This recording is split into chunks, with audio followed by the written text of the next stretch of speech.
listening to the Rugby Coaches Corner podcast with your host, Andy Plymer. Bringing you up-to-date coaching concepts from the world of rugby.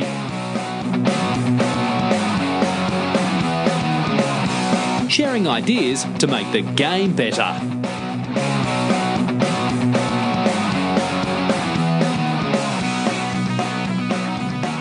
Welcome to episode number 84 of the Rugby Coaches Corner podcast. I'm your host, Andy Plymer, and joining me today is Stuart Edwards. Stuart is based in Edinburgh and is the attack coach for Scotland U18. He is also Head of Rugby at Stewart's Melville College, who won the 2019 Scottish Schools Cup. He is still an active player with Heriots in the Super 6 and is enjoying being coached as a way to develop his own philosophy. It's a pleasure to have him on the show, so welcome, Stuart. Thanks, Andy. Appreciate it. Yeah, no worries. So you're still running around, still got the boots on, mate. When did you start, and what's happening now? Where you at now? Yeah, I'm still running around. Not very fast, but I'm still ticking along. I'm only 28, but I've probably been around the kind of club game in Scotland for about 10 years now. Yeah. Since I finished school, and I've been lucky to have a lot of really positive experiences throughout that. I started at a small club called Alloa Rugby Club. It's a small town outside Stirling. Played there with a lot of my good mates from the age of 5. Moved from there to Stirling County, which is kind of the big local club, who were renowned for their youth system as a kid, so it attracted a lot of boys around the area. Had a lot of success there as a club. We had some pretty good boys going through that system at the time. Yeah. Ken Russell was a year below me, and he was the kind of star of the show, if you like, moving through the age groups, and we had a pretty successful time there. Moved into the senior squads at Stirling, and then moved from there to Heriots in Edinburgh, which that kind of tied in closely with getting my job at Stewart's Melville, which is also in Edinburgh. And then more recently, since the development of Super 6, I've played in the first season of that, which has been really, really interesting, really challenging. And between those years, I had a couple of years in Canada at Sarnia Saints and Usher Vikings, and I was lucky enough to play age grade stuff for Scotland at 18s, 19s and 20s. So I've had a pretty good run at it. I'm starting to feel like it's coming to the end a little bit, but it's still a really enjoyable part of my life, and something that I really value the friendships I've made within it. Yeah, for sure. Well, you're only 28, mate. I stopped playing when I was 40, so yeah, you got 12 years. yeah, nice. Well, I think a bit of that stuff or social stuff might take me on. Yeah, fair enough. Cool. Yeah, Oshawa too. They got a great clubhouse and a really nice field too. Yeah, they're a great club. I go back across pretty much every year. Yeah. I've been to some of the boys' weddings. Still keep in touch with the guys that I made friends with over there, and that's been one of the biggest highlights of my playing career is over there. Just a completely new people, new teammates, and just a different approach to the game as well. And playing in the sunshine was nice as well, which doesn't happen very often over here. Yeah, definitely not in rugby season for sure. Cool. Well, it's really interesting. I'm really interested in the Super 6. It's only a couple of years old now, and how is that, and how's that set up, and how's that being used as a means of player development and identification for the pathway? So I mean, ultimately, it's a process that's been put in place to try and bridge the gap between club rugby and pro rugby. Yeah. Because of the fact we've only got 2 pro teams here in Scotland, with Edinburgh and Glasgow, the next level down from that would be the Premiership. Traditionally it was the Premiership, so SRU took the movement to move towards 6 franchises that were semi-pro in the way they operate. The 6 franchises were selected from the clubs that would apply around the country, and Heriots, thankfully, were one of those clubs. really it's trying to integrate the academy players that are coming through the age grade system into club rugby. There's 5 Stage 3 academy players, which is the kind of top level of the academy in each of the clubs. Right. So 30 boys scattered across the league. But there's also a group of older guys like myself who've been around, are just kind of there for experience or to hope, I think, and feel longer term there to bridge some gaps until the next crop come through, and then eventually the guys that have been in club rugby for a while are playing more amateur stuff, and it's a league that is there to develop future professionals. Yeah, no, it sounds pretty cool, and I think that you hear about that a lot. That one of the things, the drawbacks for academy athletes is they do so much training and very little playing. So this looks like a good way to get their playing hours up. Yeah, it's great. It's giving guys a chance to come in and be exposed to a level that they've not been exposed to before. It certainly bridges a gap for the guys that are going on to play Scotland under 20s. Our 20s this year have had a pretty successful year. They've had some highs and lows, but the Six Nations finished up with a really, really convincing win against Wales away, and a lot of those guys have played in the Super Six this year. And I think that's a big factor in their development. So it's exciting. I think it's going to keep moving forward, but I'll have to wait and see. Yeah. How do you enjoy playing against guys that you coach? That's weird, mate. It's really weird. It's also guys that I've taught at school as well. Yeah, I've done the same. Yeah. 2 guys on my team that I teach at school. And actually, this year our school captain Duncan Hood, who's still in school, he played for us. He's the youngest ever player to play Super Six at 17. And it's great, and it's really exciting, but it is a little bit weird. Yeah, no, totally get it. Yeah, I've done it a number of times, and it's fun, but yeah, like you say, it's weird. Cool. Yeah. Good one. Yeah, well, in the intro, it was quite interesting that you're now using your playing as a way of developing your own personal coaching philosophy. I think that's really cool, because I didn't actually want to be a coach when I was playing until probably into my early 30s. So by then, I missed out on a few really good coaches to learn from, and I was just basing it on memory. I really like that attack that you're doing, that you're using this time to build your own coaching philosophy. How are you going about that, and what are the experiences been like so far?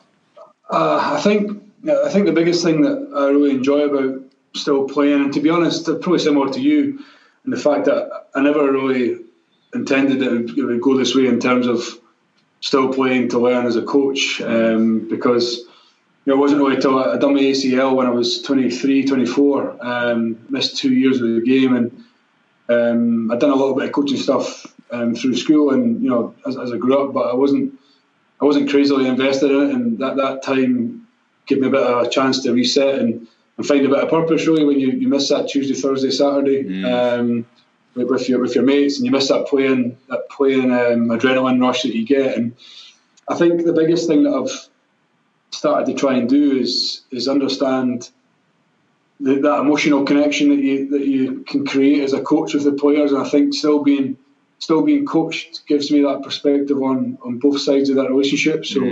how it feels when a coach is honest with you, when they're fair, when they're not honest, when they're not fair.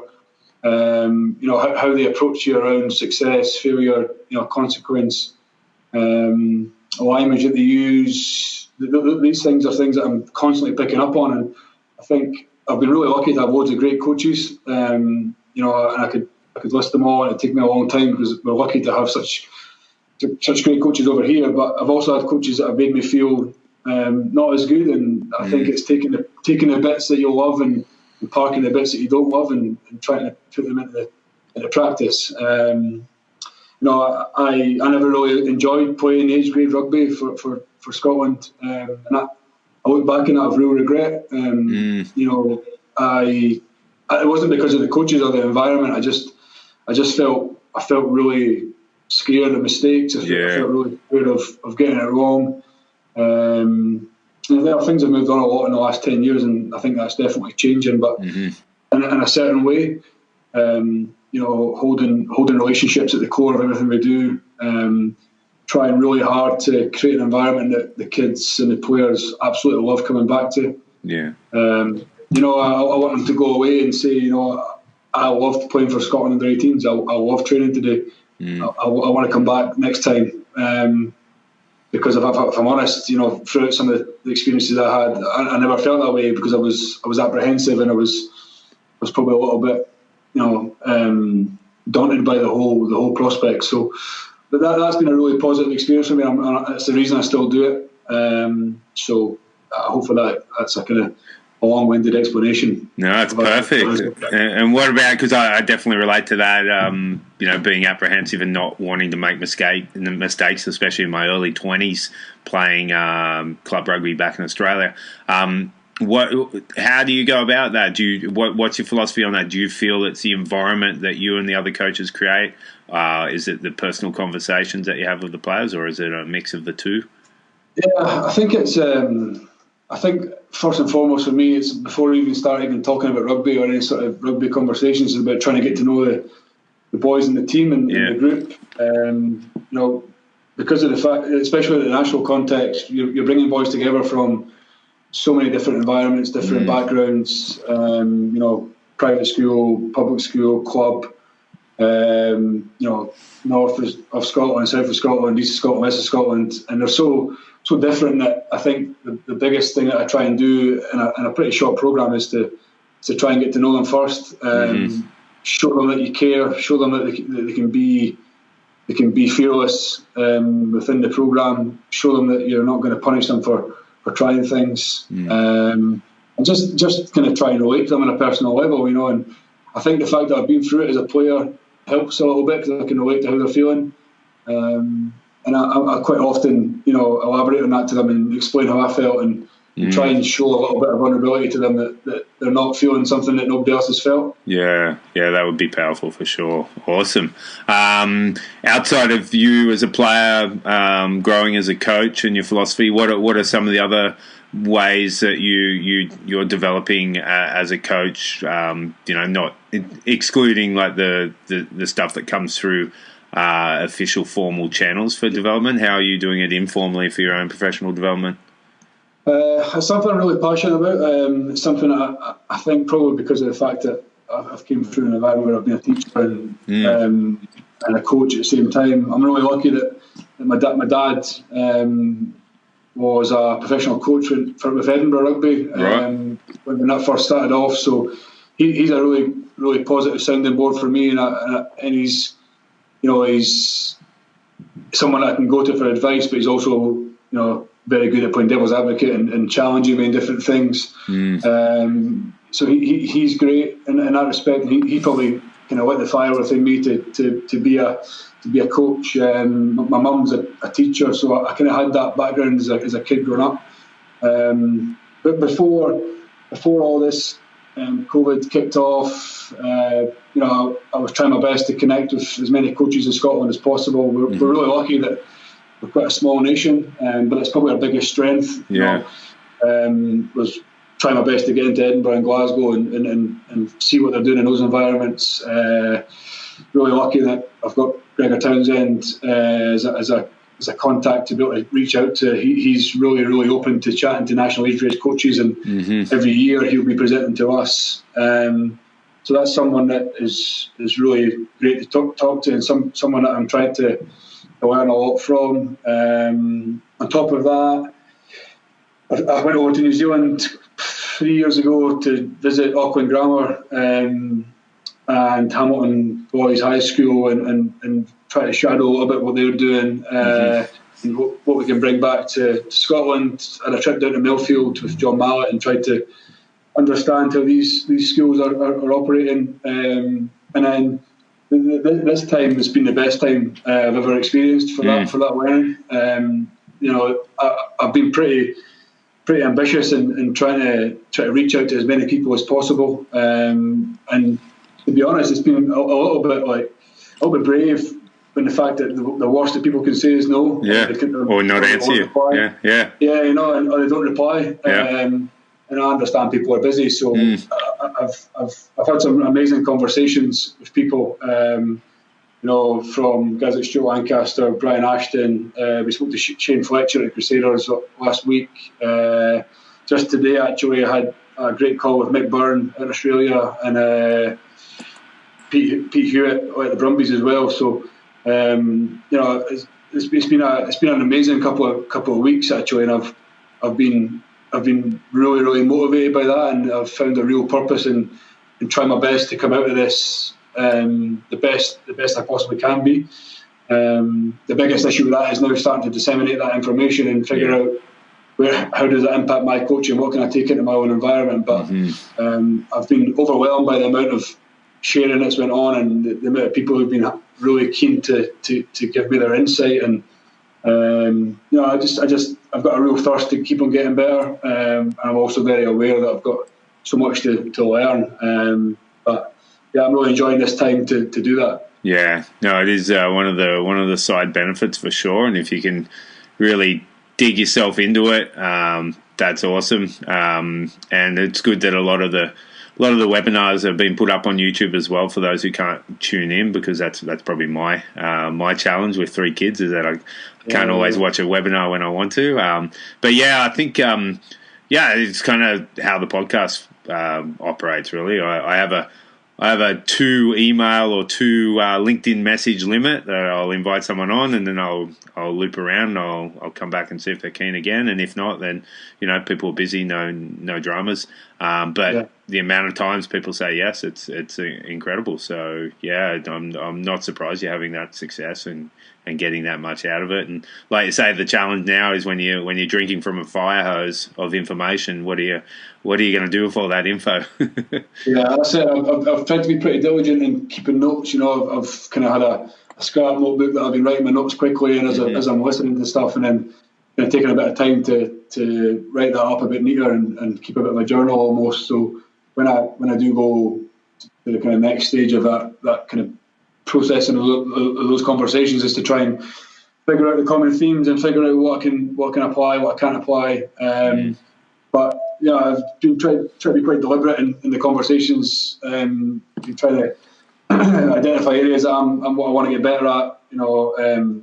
Individual skill development, building of environments, and a lot of attack specific stuff as well. So it's been great. I had a really good conversation with Andy Friend, who I know has been on with you guys. Yeah. And he was absolutely awesome, and we just spoke purely about environment stuff and how he allows his players to be comfortable in his environment and how he connects with them. So things like that have just been invaluable, and I'm just learning so much. So I'm very fortunate and very grateful for the opportunities I've had. Yeah, for sure. Yeah, Andy Friend was one of my personal favourite episodes. Just really, really enjoyable chat, and felt very comfortable talking with him, and which for a high profile coach that speaks a lot about what they're doing. So that's great.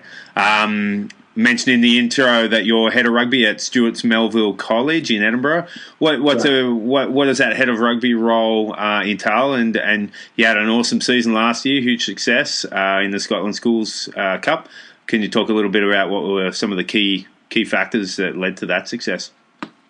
Yeah, it's again, I feel really grateful to be able to work at a place like Stewart's Melville. It's a long-standing traditional rugby school in Scotland. There's three or four big schools in the city in Edinburgh, which have predominantly been the most successful schools over the last 20, 30 years. And I've been there for about 8 years now, and I've been the head of rugby for the last 3, about to go into my fourth year. And we're an all-boys school. We have 30 teams across the year groups from under 10s to under 18, 450 boys playing, and within that there's a real range of boys that just want to play. They just want to play with their mates. They don't want to play for Scotland. They don't want to play for Edinburgh or Glasgow. But there's also the other end of that spectrum where there's guys who do want to play for Scotland. And my role within the programme is to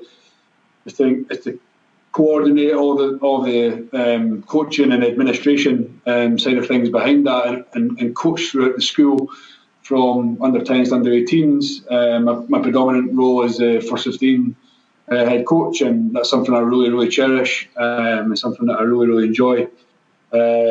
We've had guys like Doddy Weir come through the school. He's probably our more famous alumni, and obviously the journey that he's going through at the moment is really inspirational to us and to everyone in Scotland, really. But that connection's still, really fresh at school. And my big challenge individually is how do we create more Doddy Weirs? How do we create more internationals? So yeah, we had a good season last year. We worked very hard at trying to achieve what we achieved. But if I'm looking back on it, when it first started, we sat down with the head of sport at school I coach with, and he's awesome. He really challenges me, and he said, what's the outcome here? What do you want out of this role? And we challenged ourselves to be regarded as the number one school for rugby in Scotland by 2021. And I'd like to think that we're getting to that stage, but I'm also very, very conscious that we've got a long way to go. We did win the national conference last year, which is a kind of under 13 to under 18 full school tournament, which is great. It was the first time we won that, and we won the under 18s national cup, which is great. But it actually left us feeling a little bit empty, a little bit not vacant, but we felt like it never felt like we thought it was going to feel. Probably because we're aware that 1 year doesn't make us successful. If you like. So we've got a real drive to keep making our programme more successful and keep pushing it on. There's a lot of really good schools in the country, and we are priding ourselves on not being outworked. That's a kind of motto within the rugby programme, is not to be outworked. And that comes down to coaches and players. So yeah, really lucky to have such great staff to work with and players. I'm quite excited about what the future holds. Yeah, for sure. And one of the things you mentioned, you had a chat with Stuart Lancaster, and as we were setting this interview up, you were saying that one of the key points you raised with him was trying to plan for long-term success at your school and basing it around the Leinster model. If you're gonna base it off any model, Leinster would be right up there. What was some of the big takeaways from that conversation with Stewart? Yeah, that was awesome. That was we were really surprised to get an email back. I thought that it was a Monday morning. You'd never catch him on a Monday morning usually. So we were really fortunate to have that. And we're aware that professional rugby is different to school rugby. But I also believe that there's a lot of transferable elements to it, especially around your language and your vision. The biggest thing that stemmed from the conversation was that we were looking to strive towards consistent excellence, and we're looking to go back to back, and then hopefully beyond that. And we phrased the question to him as how have they created an environment at Leinster that has allowed them to be successful year on year, that's allowed them to, ask the question, how do you go to the Dragons on a Friday night, on a wet Friday night with your perceived second team and still win by 50 points? What is it that you're doing within your system that's allowing that success to happen? And the biggest takeaway for me was that the importance of generating a full school connection, or a full club connection. Connecting your under 10s to your under 18s, or in their instance, connecting their academy to their full team. Incorporating the players' families, their girlfriends, their friends. And then aligning your coaches and your players to the vision that you've set out, and then holding the players accountable to the behaviours that they've created. So that was the starting point, and that really got me thinking as to how we can do that. I think it is achievable in our context because of the nature of the school. We've got boys that really do desire to be a first 15. We've got really good kids at the top end of the school, and it's just finding ways to bring these guys closer together and create a bit more of a full school purpose that creates that drive to keep kicking on and keep being part of the school rugby programme. And the bit that I liked the most was Stuart spoke about, how much do you guys want to play for Leinster? but what is it that makes guys want to stay for long term? What is it the guys want to get off the ground in the last 20 minutes? So it's finding a way to connect our values to the players, and hopefully that'll bear fruit. Yeah, that's cool. And I think there's nothing in that was about technical, tactical. It was all about values and behaviours and building a family atmosphere, which is perfect. I taught in an all-boys school for 11 years, so it's a perfect environment for that. Any school setting, really, and any club setting. If you can build a family environment, you don't need money to do that. You don't need technical skills to do that. You just need to do it and strategize on how you're going to roll that out, and then actually follow through. So I think that's really cool. Yeah, completely agree. That's the reason we tried to go in with that sort of question, because we were aware that some of the rugby-based stuff we wouldn't be able to transfer as easily, but the environmental aspects were hopefully very transferable. And our biggest aim for the school, and I always spoke about winning before, and I don't want to be perceived to only care about winning. Our biggest aim genuinely is for boys to leave our school as better blokes, and for them to be involved in rugby in some capacity longer term. So whether that's for Scotland or whether it's for a local third 15 or it's refereeing or coaching, or even just going to the Scotland game once a year in Six Nations, that for us is the underpinning things for us are that enjoyment factor and the boys loving the sport. Yeah, absolutely. Yeah, spot on.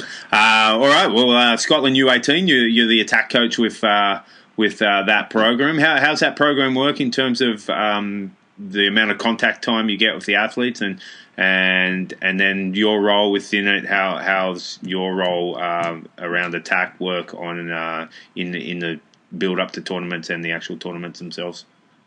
Yeah, again, it's something I feel really fortunate to have an opportunity to have a crack at. In terms of connecting with the athletes themselves, I've been pretty lucky that I've been through 2 years with under 16s before this, so the boys that are now in under 18s are guys that I've got to know pretty well. So that certainly gave me a bit of a head start in terms of connecting with the boys. Yeah. It's a year-long programme officially, but that incorporates the regional and district programmes as well. So boys will play in their regions for a series of games over the summer that we'll, as national coaches, will watch, but not directly input. They'll then go into the junior Edinburgh and Glasgow academy sides that will play in October. Traditionally, we haven't been involved in those camps, but this year we have, and that's been a really positive move that we've given ourselves 3 months extra to get started with building those relationships. Yeah.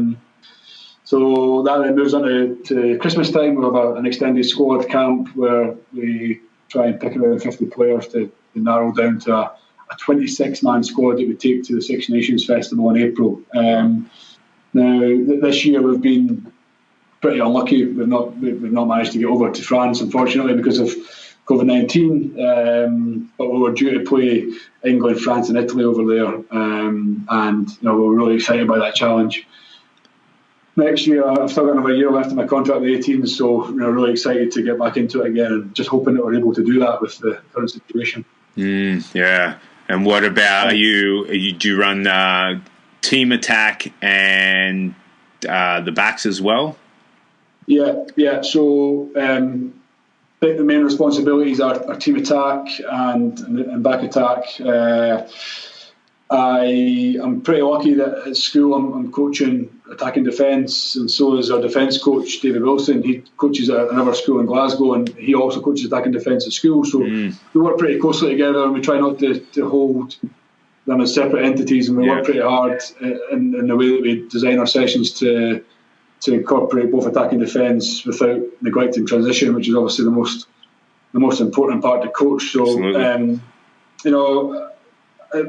a big learning I've had throughout the process is that you just can't presume that these boys know certain things. I think you presume the boys get to under 18s and they know what scrum defence looks like in the first phase, or they know what effective counter attack looks like, or they know how to identify space or scan and communicate. And that's been my biggest takeaway throughout the process in the last few years. But conversely not being scared to stretch them and to test them, whilst keeping that enjoyment factor as the number one priority, and trying to connect with the boys on a personal basis throughout it. I'm really passionate about the attacking side of things, and I really enjoy that role. I'm just pretty disappointed we couldn't get back at the national. Yeah, for sure. And what's a session look like that you're going to run in attack? How's that going to be rolled out? So for me, I believe that attack itself should be underpinned by work rate off the ball, quality of contacts, effective scanning and communication, and then a real emphasis on core skills, so the catch, pass, run, and kick. Mm-hmm. So a lot of our sessions will be incorporated around those areas. A real principle-based approach where, yes, we'll give them a framework to work within, but I personally don't believe in having rigid structures that will restrain creativity. And I think at schoolboy level, under 18 level, it's really important that you give them the tools, you give them the framework to operate within, but you also give them the freedom to express themselves. So my kind of ideology and attack is something that's kind of developed over the last year or so, and we refer to it as 2 cubed. Yeah. So having 2 sides, 2 layers, and 2 passes. Now I'm very aware that that's not always an option. You're not always going to have 2 sides to attack from. You're not always going to have 2 layers. You can't always get a second pass, but in an ideal world, if we can be threatening on both sides of the breakdown, we can create depth in our attack by having 2 layers, and we can stress teams with a second pass. Then we'll be in a better place as Scottish rugby players, because of the profile of our kids. We're usually not the biggest. Mm-hmm. Then that game of speed and movement is something we need to go to more often. To answer your question around a session, how that might look, I think you probably picked up from the conversation is that I think it has to be fun. Number one. Yeah. I genuinely don't care if it's international rugby or if it's under 10s. I think it has 100%. To be fun. Yeah. I think in every session you've got an opportunity to build relationships, build connections, and you've got an opportunity to make kids feel good. Mm-hmm. Make them come away thinking, I've developed here, I've got better. In terms of content, we try our best to have an element of skill development in every session, an element of decision making within the skill development, trying to create a varied approach that doesn't become boring, and really explain the why as to why we're developing the skills so much, and what the impact's going to be in their wider game. Within decision making, trying to paint pictures they might see in the game, try and create situations that are scenario based that will allow them to make decisions on the fly, and then again within every session try and create some sort of game based approach that will stress them physically but also mentally, that will hopefully replicate the game, the speed of the game, if not beyond. Mm-hmm.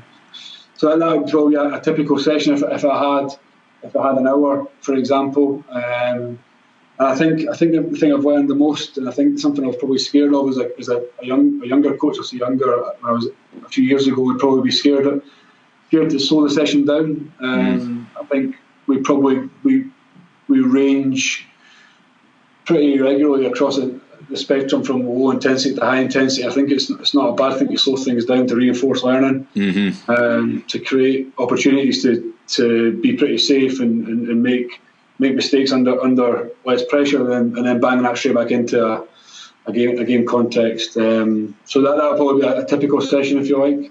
Yeah, perfect. All right, Stuart, that's awesome. And we always end the show with the same final 4 questions. When you were a kid growing up in Scotland, who was one of the first players that you saw playing and thought, this is pretty cool?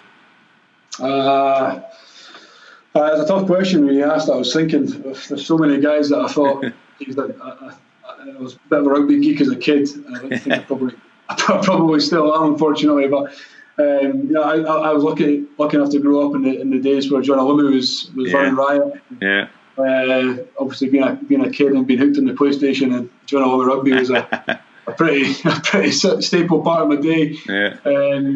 So yeah, he was probably the first guy that connected me to the love of the game in terms of a player, and probably more positional specific as a standoff. I loved Johnny Wilkinson. I loved his mindset, and I read a lot about him as a kid, and probably got a bit too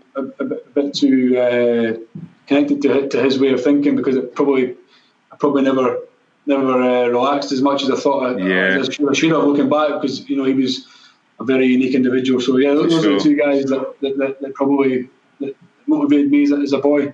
Right, cool. And what about now? Who are some of the players going around that you like what they're doing and like the style of rugby they play?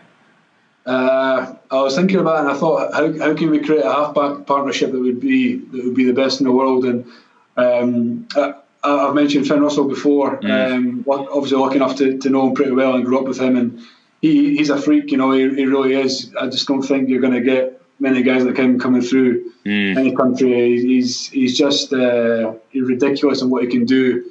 The ability to make a split second decision at the gain line, his mercurial nature, his creative approach to the game is just awesome to watch. And if I could put a scrum half with him, I'd love to put Dupont from France in there. Yeah, he's awesome. Give those two a crack. Those are probably the two guys I love watching the most right now. Pretty sweet. Yeah, that French 9-10 combination is going to blow up in the next World Cup if they stay healthy. They're spectacular. Yeah, okay, awesome. What about coaches? You've been chatting to a bunch of coaches lately. Who are some of the high-profile coaches that you like what they're doing? Again, it's a tough question, because there's so many guys that are doing so much great stuff, and I've been really lucky to learn from loads of them. But I think a lot of people often look outside their own country and think, that guy's awesome because he's from somewhere else. But I think we're really lucky to have Gregor Townsend here, and he's someone that I've got a huge amount of respect for, and he'd be the guy that I'd look to be idolising and trying to recreate what he's managing to do over here. I thought Jason O'Halloran, who's at Glasgow, been a huge influence on me as well in terms of the attacking side of things, and Callum McRae at Edinburgh has been outstanding as well from a defensive point of view. So I'm really lucky to have all these guys to talk to, but I'd say Gregor would be my favourite coach, if that's the question. Cool, yeah, it sure is. Awesome. And last question, what about someone local in your community that's doing good work in the grassroots that deserves recognition? Again, I thought pretty hard about this. There's a guy who I went to uni with called Stephen Raby. Yeah. He's a rugby coach in Ayrshire in Scotland, and he's currently just starting a new project on a rugby club in a school community called Auchinleck, really small community-based club that are competing with two big powerhouses in the area. But the bit that I'm loving so much about it is his desire to learn. He's completely enthralled by this movement that they're trying to create over there, and they're connecting their local history to the school and the club. Oh wow! A big coal mining area, and they're trying to connect that to the hard working mindset that these guys had back in the day, and how that's created the community they currently live in. So I think that's pretty cool. I'm loving watching them develop through that stuff, and I'm chatting to them quite a lot about that. So yeah, he'd be the guy that I think deserves a shout out for sure. Cool, that's awesome. Yeah, themes can be pretty powerful when building a team, no doubt. All right, Stuart. Well, it's been great chatting with you. Really enjoyed learning a bit more about Super Six. It's something that I'm definitely interested in, and love hearing about your coaching journey so far and your coaching philosophy. So, want to thank you for coming on the show and giving up some of your time. No worries. Thank you for having me. It's been great. Perfect. Awesome. Cheers.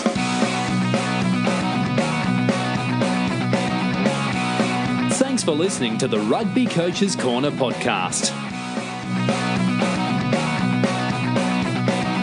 If you enjoyed the show, please leave a review via iTunes and keep listening for the next episode.